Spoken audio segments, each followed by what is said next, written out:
Good morning. আবার একটা নতুন দিন, নতুন সকাল নিয়ে চলে এলাম আমাদের কাছে। চলে বেরিয়ে পড়েছি ডিউটিতে। ডিউটির মধ্যে দিয়ে আছি, এসছি নতুন একটা জায়গায়। দেখি তোমাদের কী দেখাতে পারি। শক্তি বলে ওয়েলকাম জানিয়ে আজকের দিনটা শুরু করলাম বাইরের থেকেই। চলো, ডিউটি আজকে সারাদিন থাকতে হবে এই সাইডটায়। এই সাইডে কী দৃশ্য আছে সেগুলো তোমাদের সঙ্গে শেয়ার করবো, কি দেখাতে পারি দেখি। সঙ্গে থাকো, দেখতে থাকো, আশা করি নিশ্চয়ই ভালো লাগবে, তাই না? চলে এসছি রাজবাড়ি। রাজবাড়ির থেকে একটু অন্য জায়গায় যাবো, অন্য সাইডে যাবো। দেখি কোথায় কোথায় যেতে হয় আজকে, ঠিক বোঝা যাচ্ছে না তো কোন সাইডে যাই। একটা মন্দির রাধা গোবিন্দের।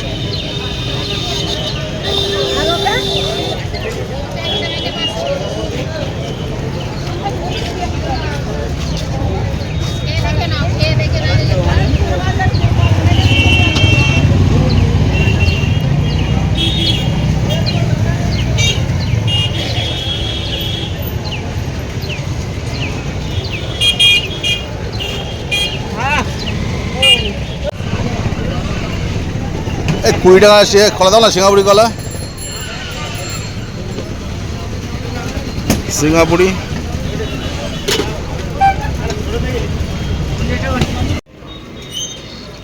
রাজবাড়ি বাজার। এখান থেকে যাবো অন্য সাইডে, দেখি।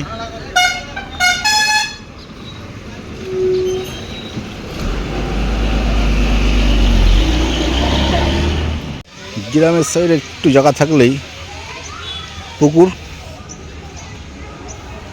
সবজি করবে, এগুলো হচ্ছে গ্রামের পরিবেশ। জায়গা থাকলেই সবজির চাষ, এটা পুকুর, মাছের জন্য ব্যাস। দেখো অল্প একটু জায়গা পেয়েছে।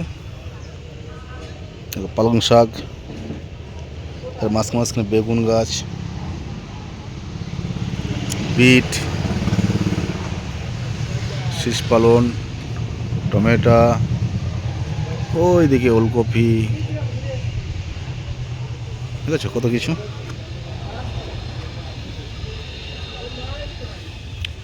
এই দেখো পুঁই শাক,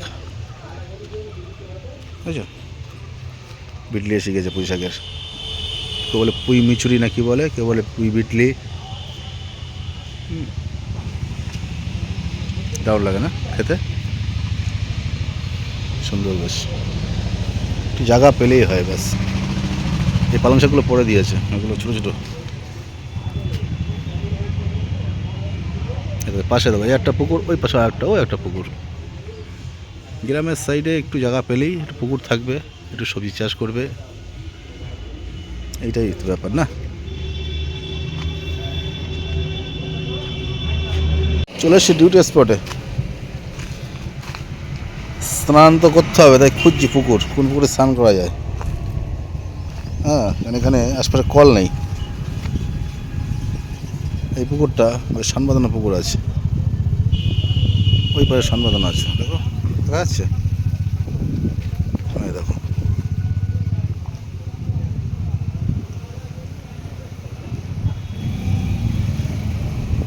সান বাঁধানো আছে, দেখেছো? ওই যে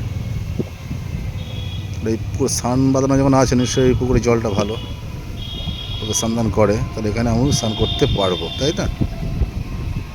এখানে আমার স্নান করা যাবে, কিন্তু এই পারে তো নামা যাবে না, ওটা তো বাড়ির ঘাট। সমস্যা খুবই চিন্তার বিষয়। নাহলে সে রাতে গিয়ে স্নান করতে হবে। বেরিয়েছি ভোরবেলায়, অত ভোরে তো স্নান করা সম্ভব না।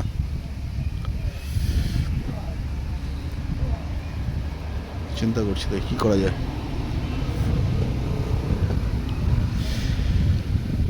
কি করি।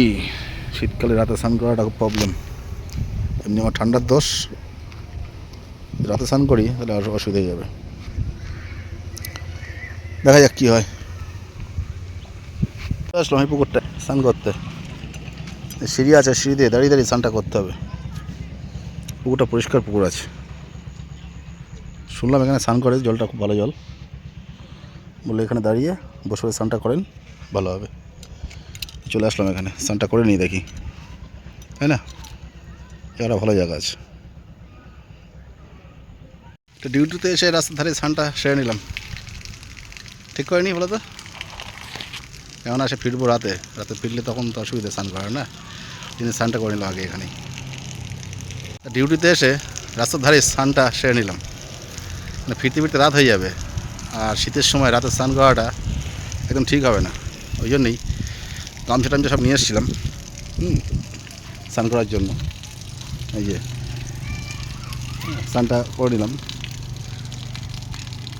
আমাদের আর কি, যেখানে রাত সেখানে কাত। আরে কাঁটা জড়িয়ে গেছে রে বাবলার কাঁটা, ছাড় রে বাবা।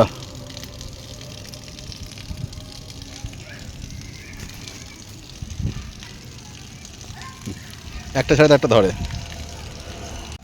গাড়িতে বালতিও ছিল, আর স্নানটাও সেরে নিলাম, ব্যাস মিটে গেল নাকি বলো? চলো এবার গাড়ি ওখানে যাওয়া যাক, কাজটা তো করে নিলাম। যে গাড়ির ওখানে চলো যাই, স্নান করা হলো ভাই, এবার গাড়ির ওখানে যাই। ট্যাঙ্কিটা ওভারলোড হয়ে গেছে, ট্যাপের জল পড়ছে, জলটা মনে হয় ভালো না, ব্যবহার করে না কেউ মনে হচ্ছে।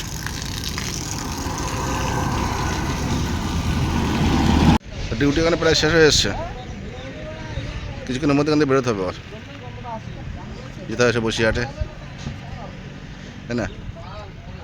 অনেকক্ষণ হয়ে গেল এখানে, আর এসছি এখানে তোমার 11টা থেকে এসছি, 4:30 বাজে এখন, ফিরতে হবে শেষ মুহূর্তে ডিউটিটা, সব পার্টি আসলেই এবার বেরিয়ে যাবো একটু পরে।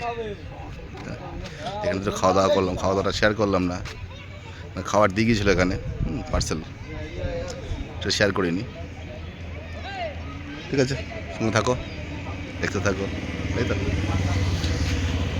টোটো গাড়ি কত রকমের হয়, এই দেখো কোনো হ্যান্ডেল নেই, স্টারিং, কত সিস্টেম দেখবো। আর টোটো স্টারিং, টোটো গাড়ি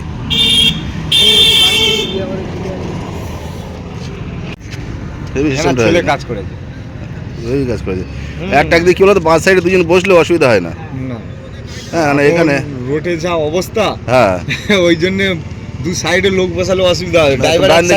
ভালো হয়েছে, ছেলে কাজ করে, কাজ করেছে, বুদ্ধিমানের কাজ করে এই জায়গাটায়। বড় গাড়ি যতটা পাক খাবে, হ্যাঁ এই গাড়িও ততটা পাক খাওয়া দাওয়া। এখানে বেশ সুন্দর করেছে বেশ। আমি তো প্রথম যেদিন আসলাম চা খেতে, চার দোকানে চা খাওয়া যাক।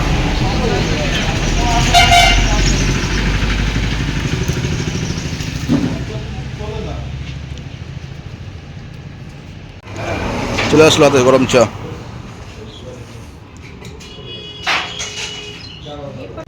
ফিরে এলাম বসিরহাটে ছুটি শেষ করে, তারপরে অফিস হয়ে তারপরে বেড়াকে যাব।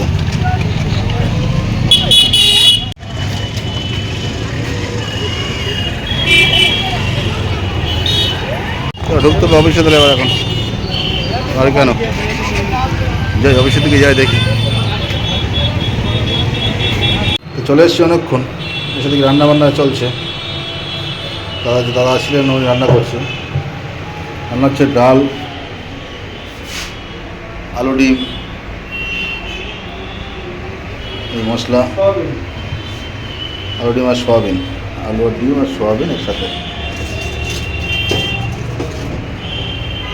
চলো, এই সোয়াবিন রাখা আছে এখানে, এখনো ভিজানো হয়নি, 4-5 জনা খাবো, ভাত উপর দিচ্ছে ওখানে।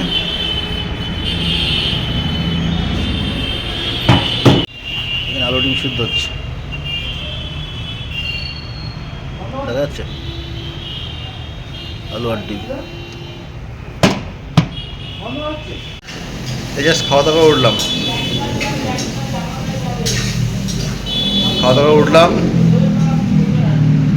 আর খাওয়া দাওয়াটা শেয়ার করলাম না, কেন করলাম না যেহেতু তোমাদের খাওয়া দাওয়ার আগে সব কিছু দেখিয়ে দিলাম, তাই না? ওই জন্য খাওয়া দাওয়াটা শেয়ার করলাম না। যাই হোক, এখন আর বেশি কিছু বলবো না, বেশি কথা না বলাই ভালো। হ্যাঁ,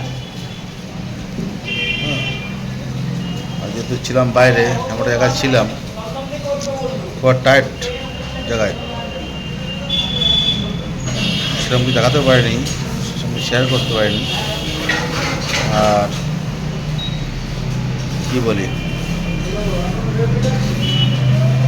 এখন তাহলে এই মুহূর্তে গুড নাইট দেওয়া হলো নাকি বলো, রাত না করে, তাই না? যাই হোক, এখন টাটা বাই জানাচ্ছি, জানাচ্ছি। সবাই ভালো থাকো, সুস্থ থাকো, এই কামনা করি, তাই না? লাইট পড়ছে বলে ক্যামেরাটা নিচে রেখেছিলাম। সুস্থ কামনা করি, সব ভালো থাকো, সুস্থ থাকো, এই কামনা করি সময় সবার জন্য, আমার বিবাহের জন্য, আর কিছু না। লাইট পড়ছে বলে করেছিলাম, আর কিছু এই মুহূর্তে আর বলছি না। আগামীকাল থেকে যদি জানতে পারি অবশ্যই তোমার সাথে শেয়ার করবো, তাই না? এখন তাহলে গুড নাইট, টাটা। চলে এসো, আমার ফ্রন্ট ক্যামেরা আছে, ফ্রন্টে কথা বলছি, তুমি দেখে না। একজন ভাই দাঁড়িয়ে গেছে, বলছে ওকে ক্যামেরায় ফেস করবো, ওই জন্য দাঁড়িয়ে গেছে। এখন তাহলে good night, tata, bye bye, ভালো থেকো তোমরা সবাই, এই কামনা করে আজকে ব্লগটা এখানে শেষ করছি। সবার কাছে আশা করছি ব্লগে লাইক, কমেন্ট, শেয়ার অবশ্যই করবে সবাই মিলে। কেননা যেহেতু একটা পিকনিকের আয়োজন আমি করতে চাইছিলাম, সেটা তোমরা যদি হেল্প না করো কত করবো, তাই না? তোমরা হেল্প করবে, সাহায্য করবো না, তোমাদের নিয়ে তো ভরসা। তোমরা যেটুকু হেল্প করবে সেটুকু নিয়ে ভরসা, সেটা তোমাদের ব্যাপার, দেখো এবার আমি দাবি করলে দাবি যে পূরণ হবে এটা তোমার ব্যাপার না, তাই না? কী বলবো আর। যাই হোক, এখন তাহলে এই মুহূর্তে ভালো থাকো। দেখে আমরা কি আনতে পারি, দেখি তোমার জন্য।